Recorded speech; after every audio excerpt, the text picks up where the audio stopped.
आज के टॉपिक में अपन बात करेंगे फर्म का समापन कि जब फर्म का समापन होता है तो किस तरह के MCQs मल्टीपल चॉइस उसके क्वेश्चन उस पर पूछे जा सकते हैं। चलिए शुरू कर लेते हैं। फर्म का समापन हमें पता है 3 खासियत होती है जब फर्म समाप्त होती है। पहली, फर्म का जो व्यवसाय है वो बंद कर दिया जाता है, फर्म की जो संपत्तियां हैं वो बेच दी जाती हैं या कोई साझेदार ले लेता है, और फर्म के जो दायित्व होते हैं वो चुका दिए जाते हैं। तो ये प्राइमा फेसी 3 खासियत होती है जब फर्म का समापन होता है। तो पहला क्वेश्चन आता है आपके सामने, समापन के समय डूबत ऋण खाते का शेष हस्तांतरित किया जाता है।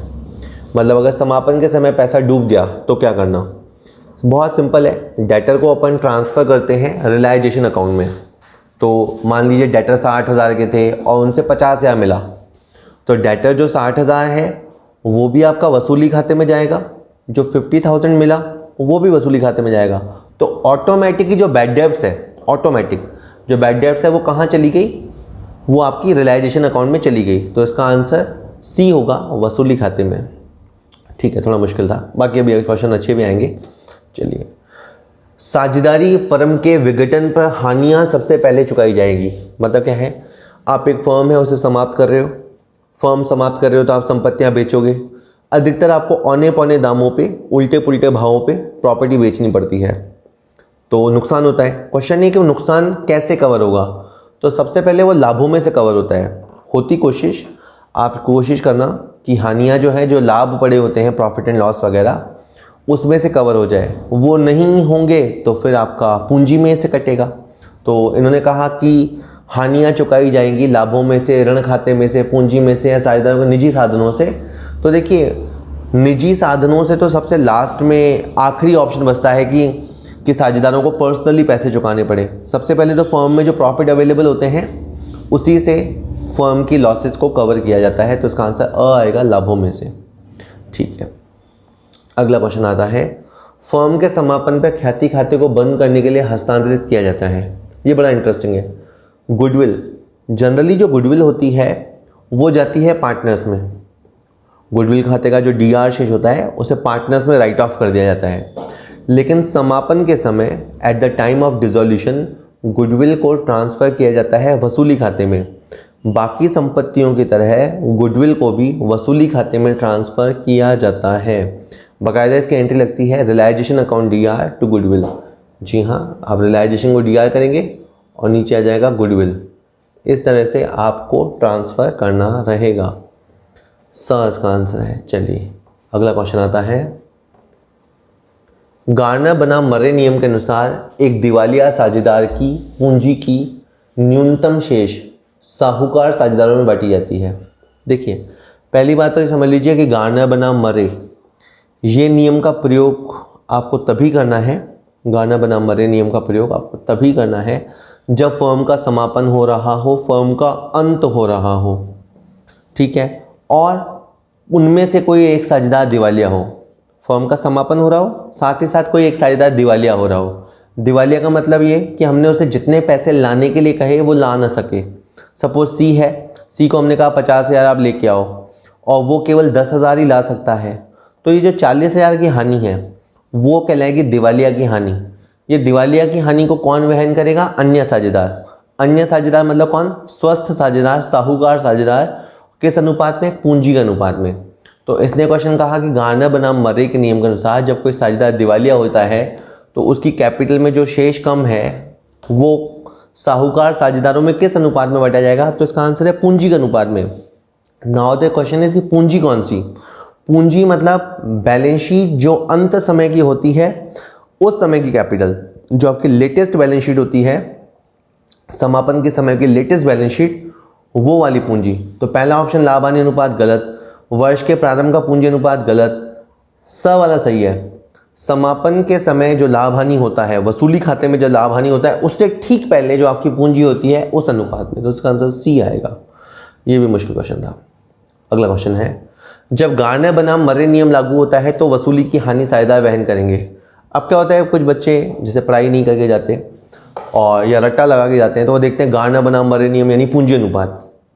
नहीं, ये एक्चुअली पूछ रहा है वसूली की हानि। वसूली की हानि मतलब संपत्तियों को बेचने से जो पैसा वसूल होता है और कई बार कम पैसा मिलता है, जैसे संपत्ति 2 लाख की थी और आपको 1.5 लाख वसूल हुआ, तो वसूली पे 50,000 की हानि हुई, तो इसे कौन भुगतेगा? साझेदार भुगतेंगे। किस अनुपात में भुगतेंगे? लाभ हानि अनुपात में भुगतेंगे। मतलब इसमें गाना बना मरे नियम की बात ही नहीं है, चाहे गाना बना मरे नियम हो चाहे नहीं हो, वसूली की जो हानि होती है वो तो हमेशा लाभ हानि अनुपात में ही जाती है, इसमें कोई किंतु परंतु नहीं है, इसका ब आंसर आएगा। चलिए एक बार देख लेते हैं, चाहे गाना बना मरे नियम लागू होता हो या ना होता हो, वसूली की हानि जहाँ तक रियलाइजेशन लॉस की बात है उसे हमेशा साझेदारों के मध्य लाभ हानि अनुपात में ही बांटा जाएगा। चलिए आगे देख लेते हैं। अगला क्वेश्चन है, एक साझेदारी फर्म का अनिवार्य रूप से समापन हो जाता है जब कोई साझेदार दिवालिया हो जाए, जब किसी साझेदार की मृत्यु हो जाए, जब फर्म का व्यवसाय अवैध हो जाए, नए साझेदार का प्रवेश किया जाए। तो इसका आंसर हो जाएगा स। देखिए वैसे कोई पार्टनर अगर दिवालिया हो गया तो भी फर्म का समापन हो सकता है मतलब हो भी सकता है, नहीं भी हो सकता है। जब किसी साझेदार की मृत्यु हो जाए तो भी फर्म का समापन हो भी सकता है, नहीं भी हो सकता है। लेकिन अगर फर्म का व्यवसाय अवैध हो जाए, इलीगल हो जाए, मान लीजिए कल तक कोई काम ऐसा था जो कानूनन था, लेकिन अब एक कानून बना के उस व्यवसाय को ख़त्म कर दिया गया कि अब इस तरह का व्यवसाय नहीं कर सकते।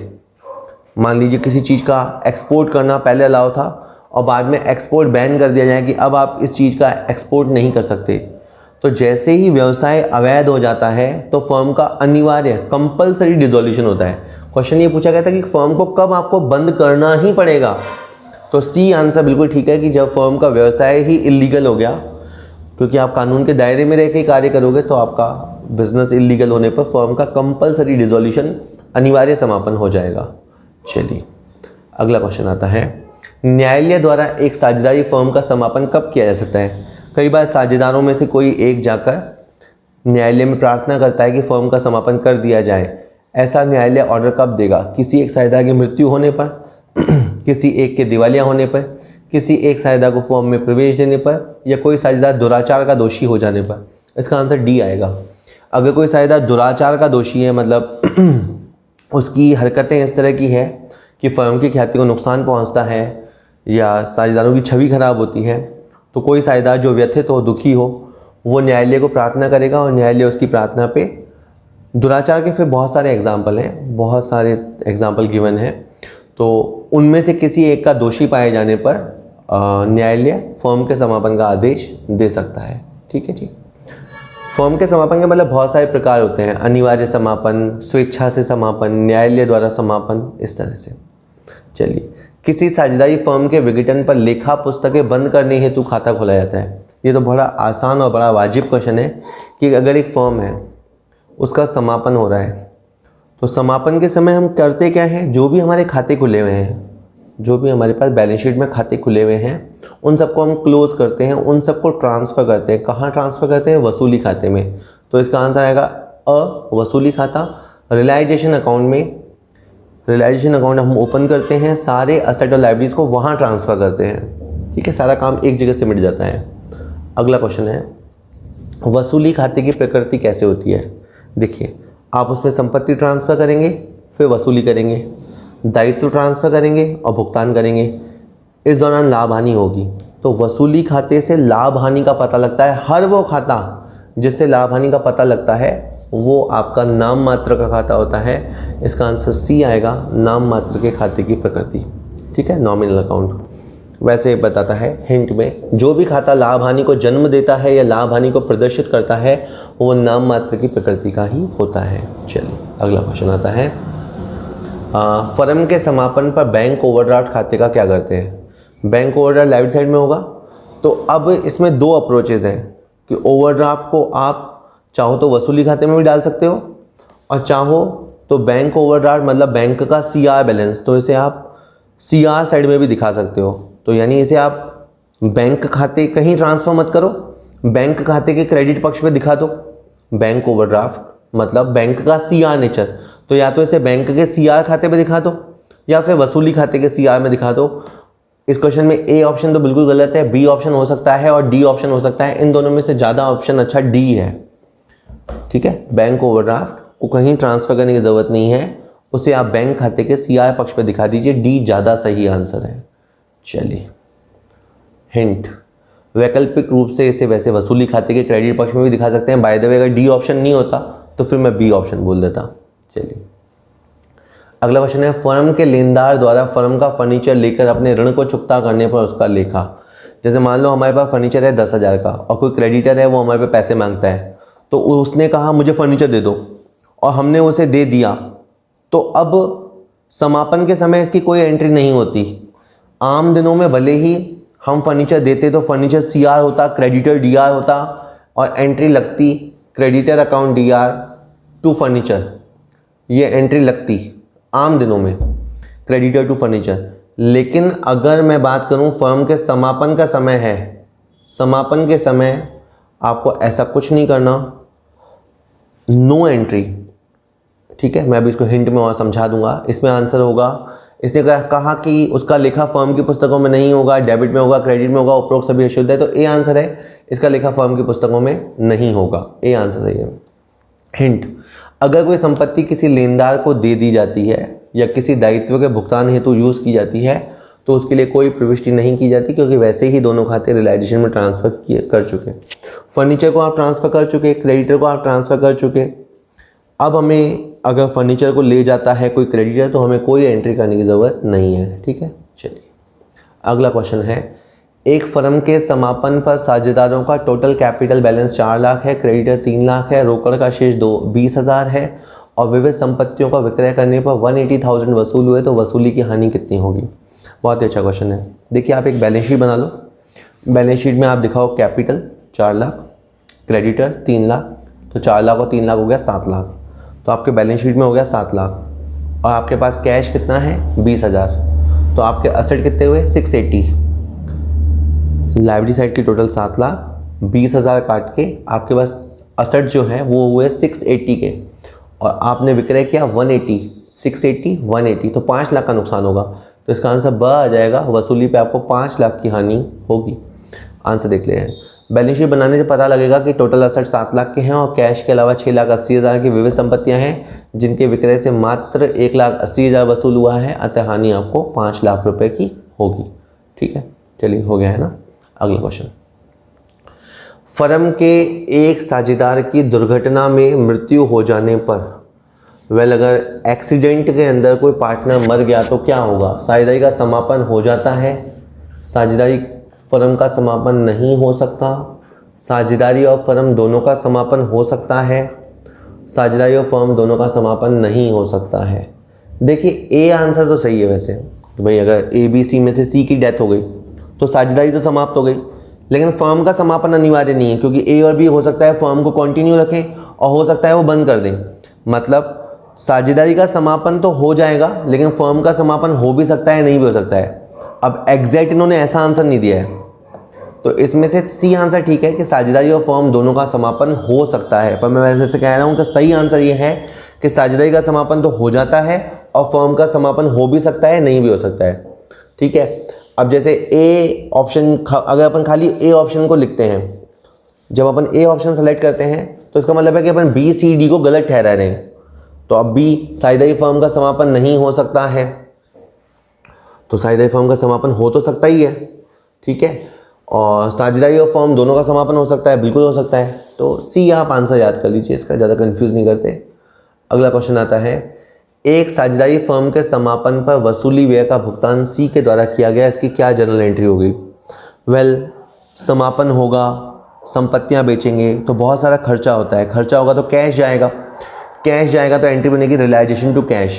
पर अगर खर्चे का पैसा किसी साझेदार ने दे दिया, किसी साझेदार ने दे दिया, तो फिर आपको कैश नहीं लिखना, आपको उसका नाम लिखना है। तो जैसे C ने पेमेंट किया तो C कैपिटल रियलाइजेशन नहीं, गलत लिखा हुआ है, B में भी गलत लिखा हुआ है, C सही है, इसका आंसर C हो जाएगा। Realization account DR to C's capital is the correct answer. खर्चे को डेबिट करो और खर्चा जिसने किया है उसे क्रेडिट करेंगे। खर्चे को डेबिट किया जाएगा तो जो साझेदार से तो भुगतान करेगा उसे क्रेडिट किया जाता है, तो बिल्कुल आसान है। अगला क्वेश्चन आता है आपके लिए, वसूली खाते में अंतरित किए जाते हैं, ट्रांसफर किया जाता है सभी संपत्तियों और बाहरी दायित्वों को उनके पुस्तक मूल्य पर, सभी संपत्तियों और बाहरी दायित्वों को उनके बाजार मूल्य पे, सभी संपत्तियों को उनके रिप्लेसमेंट वैल्यू पे और दायित्वों को उनके पुस्तक मूल्य पे, मात्र संपत्तियों को उनके पुस्तक मूल्य पर। इसके आंसर होगा A। हम जितने भी असेट हैं और जितने भी बाहर के लायबिलिटी हैं, बाहर के यानी जो बाहर की दुनिया को पैसा देना है, कुछ पैसा हमें पार्टनर्स को भी लौटाना होता है, partners capital, partners loan, reserve, तो वो वाला नहीं। असेट और जो बाह्य दायित्व हैं वो हम ट्रांसफ़र करते हैं रियलाइजेशन अकाउंट में, उनकी बुक वैल्यू पे, उनके पुस्तक मूल्य पर। इसका आंसर ए आ जाएगा। ए आंसर है, ए। ठीक है, चलिए आंसर ए कहता है समापन के समय जो भी खाते पुस्तकों में खुले हुए हैं, यानी जो भी खाते आपके खाता बही में खुले हुए हैं, उन्हें उन्हीं मूल्यों यानी पुस्तक मूल्य वसूली खाते में ट्रांसफ़र करके बंद किया जाता है। ठीक है, अगला क्वेश्चन है, एक साझेदारी फर्म के विघटन पर ऋणों में से सर्वप्रथम देय होगा।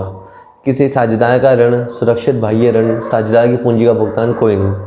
इसे यूँ समझिए कि जब आप संपत्तियाँ बेचेंगे और पैसा आ जाएगा तो पहला पैसा कौन लेगा? तो पहला हकदार होगा उस पैसे का बाह्य ऋणदाता। बाह्य ऋणदाता, वो भी सुरक्षित ऋणदाता। तो सबसे पहले हम सुरक्षित बाह्य ऋण चुकाएंगे, फिर असुरक्षित लोगों का पैसा देंगे। सुरक्षित ऋण का मतलब होता है जिसके पास हमने प्रॉपर्टी गिरवी रखाई है, तो पहले तो आप जिसके पास प्रॉपर्टी गिरवी रखाई है उसका भुगतान करेंगे। फिर अगर किसी ने आप पे विश्वास करके आपको उधार दिया है, असुरक्षित है उसका पैसा, फिर भी हम उसका भुगतान करेंगे। उसके बाद पार्टनर्स का भुगतान होता है लोन का, उसके बाद पार्टनर्स का भुगतान होता है पूंजी का, अगर पैसा बचेगा तो। सबसे पहले सुरक्षित ऋणों का भुगतान होता है, इसका आंसर आएगा ब। ठीक है भाई, चलिए कहता है सबसे पहले बाहर के सुरक्षित ऋण, फिर बाहर के ही असुरक्षित ऋण, फिर पार्टनर्स लोन और अंत में कैपिटल की वापसी। ये सीक्वेंस आपको याद करना है। 2-3 क्वेश्चन और हैं। फर्म के समापन पर संपत्तियों से वसूल की गई राशि का प्रयोग किया जाएगा। तो ऑब्वियस बात है, संपत्तियों को बेचेंगे, राशि वसूल होगी तो उसका क्या किया जाएगा? साझेदारों के निजी लेन देनों को भुगतान हेतु बिल्कुल नहीं। साझेदारों के ऋणों के भुगतान हेतु हाँ। साझेदारों के पूंजी खाते के शेष का भुगतान हेतु हाँ। थर्ड पक्षकार की बकाया या देय राशि का भुगतान हेतु। तो ठीक है, सबसे पहले हम बाहर के जो थर्ड पार्टी के पेमेंट होते हैं वो भुगतान करेंगे। पार्टनर्स वगैरह का नंबर बाद में आता है, उसमें भी पार्टनर्स के लोन का नंबर पहले आएगा, पार्टनर्स कैपिटल का नंबर लास्ट में आता है। ठीक है, यही वाली बात वापस लिखी है जो पहले भी पढ़ी है अपने। अगला 2-3 क्वेश्चन है। संपूर्ण संपत्तियों की वसूली, दायित्वों के भुगतान और वसूली की हानि का वितरण करने के पश्चात एक फर्म के पार्टनर्स के शेष ए 10,000 क्रेडिट, बी 4,000 क्रेडिट और सी 6,000 डेबिट है। इस स्थिति पर रोकड़ शेष कितना होगा? इन्होंने क्या किया, असेट से वसूली हो गई, दायित्वों का भुगतान हो गया, जो भी लाभ हानि हुई या हानि हुई उसका बंटवारा हो गया। उसके बाद ए के निकलते हैं 10, बी के निकलते हैं 4, तो ए और बी को देने के लिए वैसे 14,000 होने चाहिए और सी के 6,000 डेबिट हैं, तो सी से हमें 6,000 मिलने हैं। तो इसका मतलब है आप बैलेंस शीट बनाएंगे ना इसमें, तो जैसे सी आर आप एक तरफ कर लो, जैसे जो सी आर है उसमें आप ए के पैसे और बी के पैसे अलग कर लो, और जो डी आर है उस तरफ आप सी के पैसे अलग कर दो। तो आप पाएंगे एक तरफ तो हो गए 14,000, एक तरफ रह गए 6,000, तो इसका मतलब 8,000, आपके पास 8,000 का कैश होगा। थोड़ा मुश्किल है, टेक्निकल क्वेश्चन है, फिर भी मैं समझाऊं। हमारे पास 14,000 रुपये हमें देने हैं, 14 में से 6 तो हमें मिलने हैं सी से, तो 8,000 हमारे पास ऑलरेडी पड़े होंगे, तो इसका आंसर ए आएगा 8,000 रुपये। ठीक है, तो इसके लिए आप क्या कर सकते हैं, फाइनल बैलेंस शीट बनाएंगे तो आपको पता लगेगा कि फर्म के पास 8,000 का कैश होगा। चलिए आखिरी का क्वेश्चन है, साझेदार ए द्वारा वसूली व्यय 5,000 चुकाने पर फर्म की पुस्तकों में क्या एंट्री होगी? तो बड़ा सिंपल है, ए पैसे दे रहा है तो ए हो गया देने वाला, देने वाले व्यक्ति को क्रेडिट करेंगे, रियलाइजेशन ऊपर आ जाएगा क्योंकि सारे खर्चे दिया होते हैं, तो एंट्री आएगी रियलाइजेशन टू एस कैपिटल।